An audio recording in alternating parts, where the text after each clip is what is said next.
구현모 KT 대표가 지주형 회사 전환 가능성을 언급했습니다. 핵심 사업들을 재편해 주가를 부양하겠다는 건데 지주사 전환을 위한 전초 단계라는 해석도 나옵니다. 양현주 기자 리포트 보시고 이어가겠습니다. 탈통신을 부르짖고 있는 KT가 지주형 회사로의 전환을 예고했습니다. 지주회사가 아닌 지주형 회사를 선택한 이유는 현행 공정거래법상 BC카드와 K뱅크를 소유한 KT의 경우 금산분리 원칙에 따라 지주회사로 전환할 수 없기 때문입니다. KT는 앞으로 지주형 회사로의 전환을 통해 미래 핵심 사업 위주로 사업구조 개편을 추진해 나간다는 방침입니다. 앞서 KT는 컨텐츠 부문의 스튜디오 진위로 중간 지주사를 묶고 금융은 BC카드를 중심으로 그 아래 K뱅크를 두는 식으로 사업구조를 재편한 바 있습니다. 오늘 주총에선 밀리의 서재, K뱅크 등 자회사의 IPO 계획도 공개됐습니다. K뱅크의 경우 올해 말이나 내년 초에 IPO를 준비 중이라며 구체적인 시기를 언급하기도 했습니다. 증권가에선 지주형 회사 전환과 자회사 IPO가 주가에 긍정적인 영향을 미칠 것으로 내다봤습니다. KT가 상대적으로 많은 자산 대비 저평가되고 있는 요인 중에 지배구조에 대한 우려가 반영이 되고 있다고 보고 있거든요. 주가에는 지주형 회사 체제로 가는 것만으로도 도움이 될 것으로 전망하고 있습니다. 이제 IPO를 통해 가지고 이제 자회사의 가치가 한 번 더 환기가 될 수 있는 측면이 있어 보이고. 한편 쪼개기 후원에 가담한 혐의를 받고 있는 박종욱 대표는 주총 전 자진 사퇴했습니다. 시민단체와 국민연금의 재선임 반대가 부담으로 작용했다는 분석입니다. 한국경제TV 양현주입니다. 신사업을 키우겠다고 하니까 주주들에게도 좋은 일이 아닌가 싶겠습니다만 꼭 그렇지만도 않다고 합니다. 이 산업부 방서우 기자와 알아보겠습니다. 방 기자, 이 KT가 이번에 탈통신 기조 드러내면서 정관을 변경했습니다. 이게 어떤 내용입니까?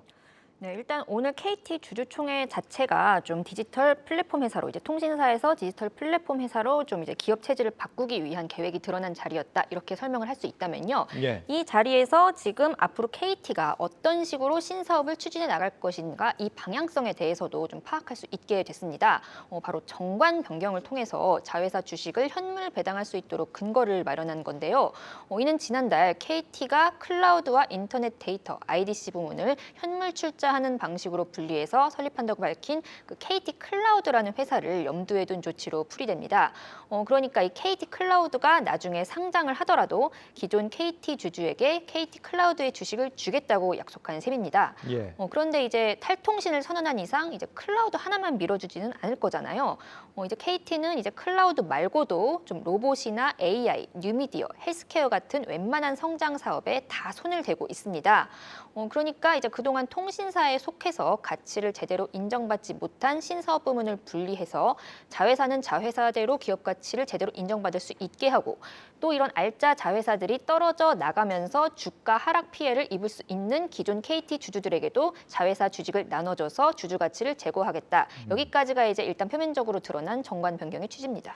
그러니까 자회사를 설립하면서 이 주주들에게 자회사 주식을 나눠주겠다 이런 건데 그러면 좋은 거 아닙니까? 지금 LG화학 같은 경우는 LG에너지 솔루션을 쪼개기 상장하면서 그때는 뭐 주식 지분 같은 걸 준 적이 없잖아요. 그때하고는 이제 또 물적 분할하고는 또 다른 개념이다 이런 거죠.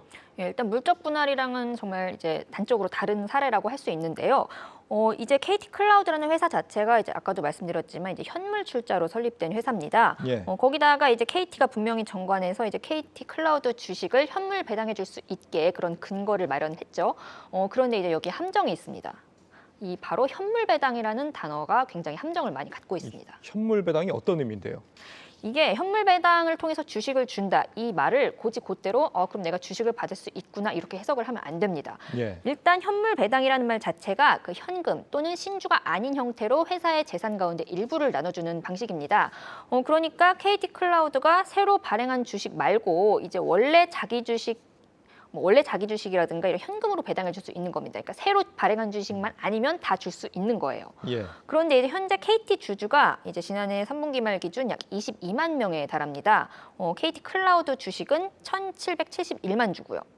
이제 지분율에 따라서 나눠준다고 하면은 이제 웬만큼 주식을 많이 보유하지 않고서는 주식을 받을 수가 없습니다.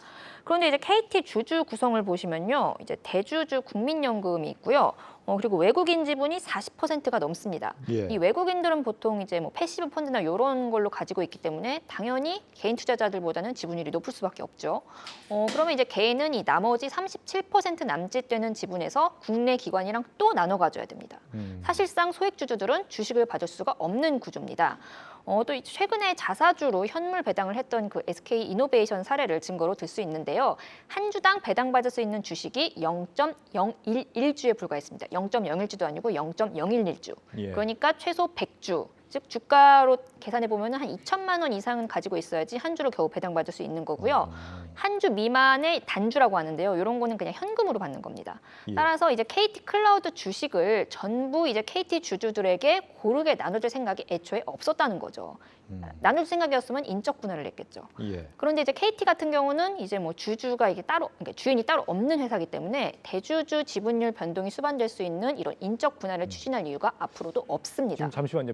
저 표를 보면서 좀 설명을 예. 하자면, 그러니까 물적 분할은 자회사 지분을 KT가 이제 전체적으로 가져가면서 그러면서 주주들에게는 아무것도 안 주는 그런 게 예. 이제 물적 분할이라고 한다면, 인적 분할의 경우에는 그 지분율만큼 새로 신설하는 그 회사에다가 주식을 좀 쪼개서 준다 이런 개념인 거고, 지금 우리가 얘기하고 있는 이 현물 배당이라는 개념은 그러니까 자회사 지분은 일단 KT가 100% 가져가는데 나중에 혹시 상장을 하게 되면 지분율만큼 나눠주겠다 이런 거라는 거죠? 그렇죠. 인적 분할의 탈을 쓴 사실상 물적 분할인 겁니다.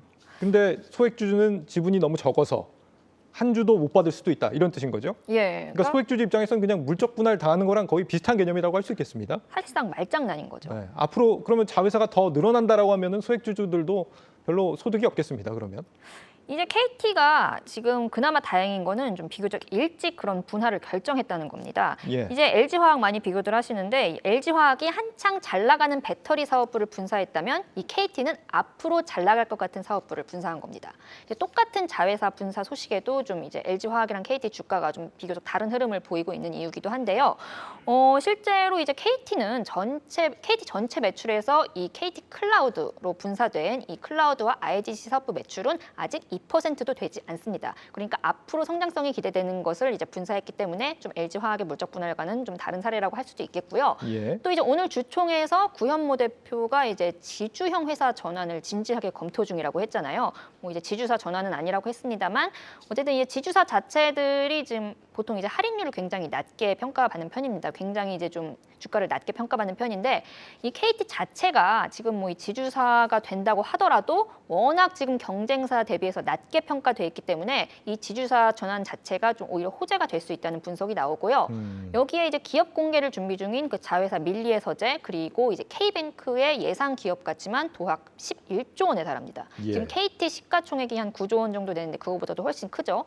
근데 결국 관건은 지금 기존 주주들이 자회사 주식을 받지 못해도 만족할 수 있을 만큼의 기업 가치 상승이 따라야 한다는 겁니다. 지금 KT 그 주가에 대한 좀 증권사들의 전망들을 보면은 어떤 KT의 주가는 앞으로 오를 수 있다. 그런데 그게 KT가 잘해서가 아니라 워낙 낮기 때문에 오를 거다. 이런 분석이 많아요. 예. 따라서 이제 좀 KT 클라우드를 비롯한 이런 신설 자회사들이 앞으로도 이렇게 계속 자회사 분사를 결정한다면 좀 이런 신설 자회사들이 괄목할 만한 성장을 이루고 또 그것이 KT 기업 가치까지 끌어올리는 선순환 구조가 신속히 마련돼야 한다는 지적입니다. 이 모델이 앞으로 이 쪼개기 상장의 전형이 되지 않을까 이런 생각이 드는데 소액주주를 보호하기 위한 어떤 방안들이 좀 추가로 강구가 돼야겠습니다. 유튜브 오늘 제목과 해시태그 어떻게 정리해 볼까요? 일단 KT가 굉장히 탈통신을 부르짖고 있기 때문에 탈통신 부르짖는 KT, 울부짖는 주주. 그리고 해시태그는 현물 배당 꼼수, 사실상 물적 분할. 개미 살려. 알겠습니다. 산업부 방서우 기자였습니다.